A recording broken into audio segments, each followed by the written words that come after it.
gets into the private lives of some of the world's most public people with his new book, Turning Point. Please welcome Glenn Plaskin. And nice to have you. In this book, all these celebrities revealed the turning points in their lives. 122 of them tell you about their drug addiction and their problems and their marriages and falling in love and falling out of love. Who wouldn't talk to you? The only one who wouldn't, she did, but then she didn't want to be in the book, was Diana Ross. Why wouldn't you want to be in the book? She doesn't want to be a part of a collection. In other words, being with Elizabeth Taylor and Sylvester Stallone and Dolly Parton, forget it. She's got some reputation. She's like the oldest Shannon Doherty. I'm telling you. I mean, it's just... Was there anyone that you didn't want to put in the book? Or you wouldn't work with I'll take again? anybody. No, I wanted her to go into, but she wouldn't go. Yeah, who would you... Was there anyone that gave you a really tough time? You just said, if I did it again, I wouldn't... Amy Irving. Ugh, it just shows you. She divorced Steven Spielberg, or maybe he got rid of her, and she got $100 million. Now, love may not make you happy, but the money helps.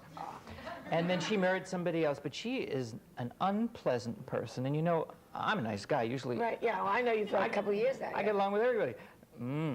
Trouble. You know, just stuck up.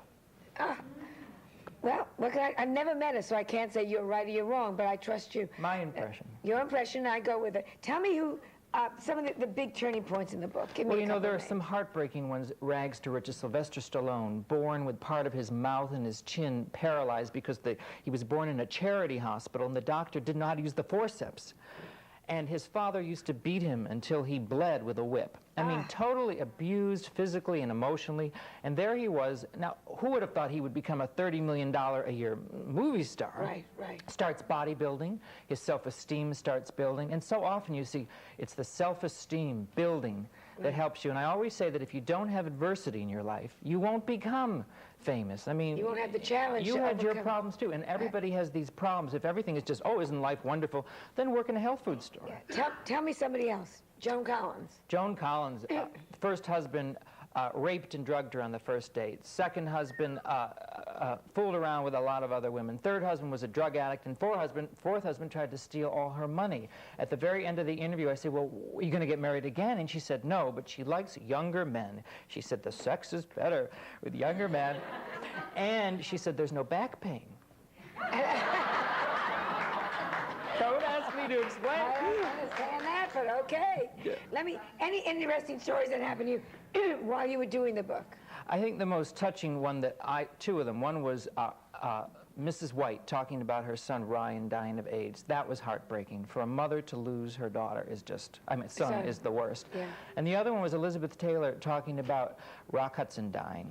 And she says in the book that she's goddamn sick and tired of people blaming gay men for AIDS, that some horny rich babe from Miami could just as easily have passed the disease. Right, so she really let you, she really tells it like it is. And my all-time favorite is Katharine Hepburn. There is a woman who is a queen, and I told her once I'd been to the White House to interview Mrs. Reagan, and I had 50 questions, and the woman had no answers to any of the questions. And Katharine Hepburn said to me, she was a dumb bitch when she was 19, and she's a dumb bitch now. No. She's my good friend, and she's not really dumb at all. She's not dumb. Funny for Katharine Hepburn to say that. But it was a funny line. And your imitation of her voice is great. Oh, thank you. Who did you find, because you interview and you interview constantly, who did you find the most boring? Did you say, oh, yeah, this is really interesting? Michael Bolton, who's so sexy, right, and he's so popular now, but as an interview, oh, my God, just... Why? Oh, boy. Just nothing to say? Well, we put him in there because, you know, people like him. Just not a lot to say. And I'll tell you, I don't know if you find this, but women are better interviews in general, aren't they? Yes, isn't that funny that you notice that? Yes, I find that too. Man, it's like... Really true. They're better. What about, give us some more people that you found Cher. Now, there's a woman who's going through a midlife crisis. She says she can't find the right boyfriend. She says she's sick of being Cher. She's got Epstein-Barr disease, which is very sad. A woman who really is, you know, doesn't know if she's coming or going. Yeah. That's a difficult situation. Lionel Richie, his father died. He had an operation on his vocal cords. He had that horrible divorce by his wife, you know, who beat him up.